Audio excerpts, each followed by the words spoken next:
2 মাসের নিষেধাজ্ঞা শেষে বুধবার মধ্যরাত থেকে মেঘনা ও তেঁতুলিয়ায় ইলিশ আহরণে নামছেন ভোলার জেলেরা। নৌকা ও জাল মেরামত করে এখন নদীতে নামার প্রহর গুনছেন তারা। দীর্ঘ কর্মহীন সময় শেষে জেলেপাড়ায় বইছে আনন্দ উৎসবের আমেজ। সরকারের সিদ্ধান্ত অনুযায়ী মার্চ এপ্রিল 2 মাস ভোলার ইলিশা নদী থেকে মনপুরার চর পিয়াল পর্যন্ত 90 কিলোমিটার এবং ভেদুরিয়া থেকে চর রুস্তম পর্যন্ত 100 কিলোমিটার সহ মেঘনা ও তেঁতুলিয়ার মোট 190 কিলোমিটার অভয়াশ্রম এলাকায় ইলিশ ধরায় নিষেধাজ্ঞা জারি ছিল।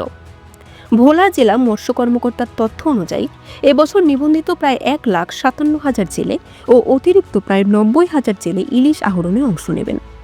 নিষেধাজ্ঞা কার্যকরে প্রশাসন জেলেদের উপর সর্বোচ্চ নজরদারি বজায় রেখেছে। নিষিদ্ধ কারেন্টে জাল দিয়ে জাটকা আহরণের চেষ্টা করায় অনেক অসাধু জেলে জরিমানা ও কারাদণ্ডের মুখোমুখি হয়েছেন। নিষেধাজ্ঞা চলাকালে 540টি অভিযান ও 60টি মোবাইল কোর্ট পরিচালনা করা হয়েছে।